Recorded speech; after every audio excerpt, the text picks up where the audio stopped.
Hello everyone. Thanks again to everyone who subscribes to our channel. Welcome to all the new viewers as well. Today is a very special episode. We're going to tell you some little-known surprises about one of the most famous figures in history, Julius Caesar. We're going to get to the surprising side of Caesar that textbooks don't tell you about. Are you ready? Let's dive into the world of Caesar.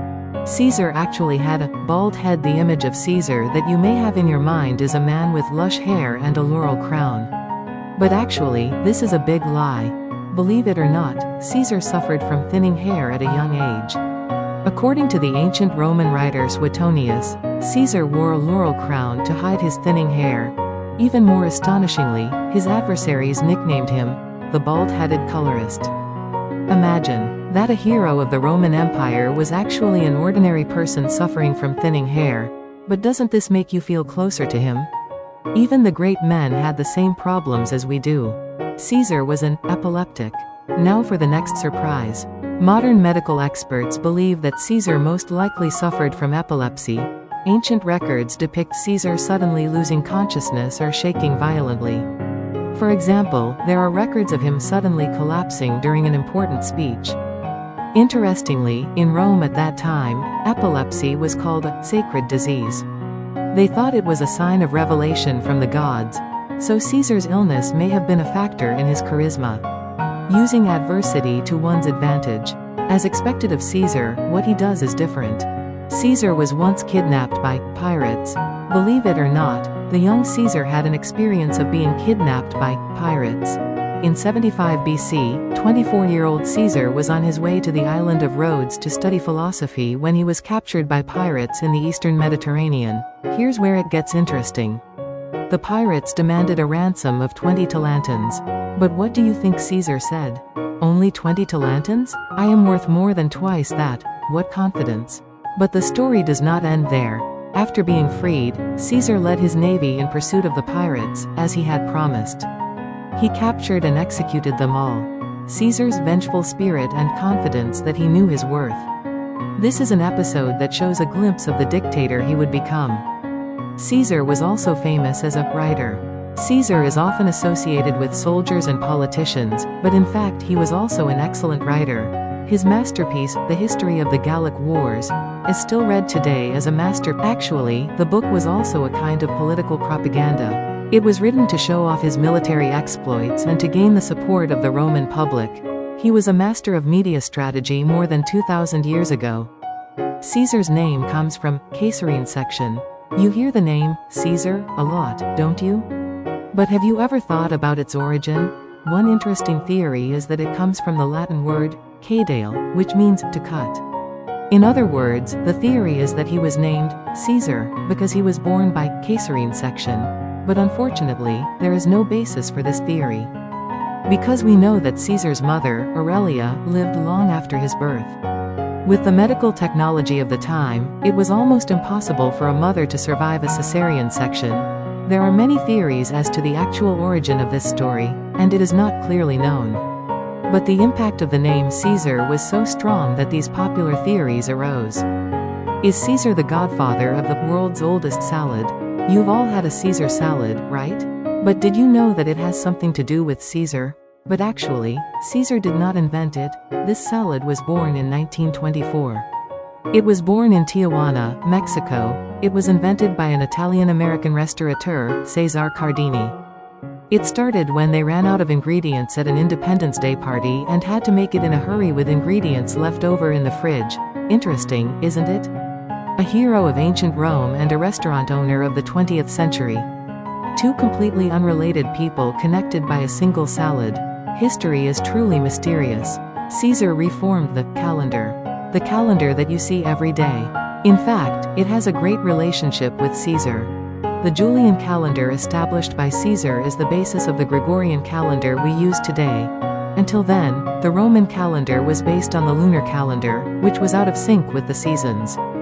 For example, spring sometimes fell in the month that should have been summer. Caesar therefore worked with the Egyptian astronomer Sosigenes to create a new calendar based on the solar year. Under this reform, the year was set at 365 days, with a leap year every 4 years. So Caesar's legacy lives on in places like this. Thanks to him, we are able to keep accurate time. Caesar was teased by soldiers at a triumphal ceremony in Roman times. There was a festival called the triumphal entrance ceremony, to honor generals who won wars. Caesar also made his triumphal return many times. Normally, generals would be enthusiastically praised by the people, but in fact, there was an interesting custom. Soldiers were allowed to sing teasing songs to curb the general's arrogance. At Caesar's triumphal return, the following song was sung. "Protect your wives, Romans. The bald-headed colorists are coming, imagine." To hear such a song in the middle of a glamorous triumphal entry ceremony. What a look Caesar must have had on his face. This custom is a kind of satire against those in power and represents a sense of balance in Roman society. Today, it might be like a comedy that makes fun of the president. Caesar created the world's first newsletter. I am sure you all check the news on your smartphones or computers on a daily basis.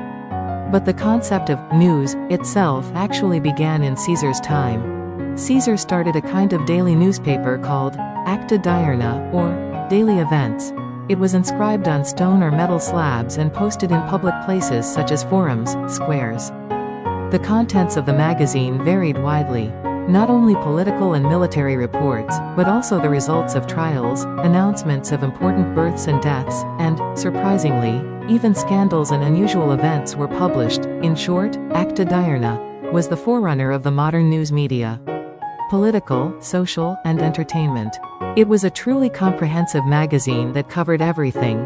If Caesar were alive today, he would probably be the CEO of a major media company. Caesar's last words were not, "Brutus, you too?" Now for the final surprise. The "Brutus, you too?" made famous by Shakespeare's play. It is well known as a symbolic phrase of Caesar's final days, isn't it? But actually, this is a Shakespearean fiction. According to the records of ancient historians, Caesar's last words were completely different. Caesar's supposed last words were, in Greek, kai su, teknon. Translated into projective language, it would be, "You too, my child." Why was it Greek? And why did he call it, "my son"? There are various theories about this.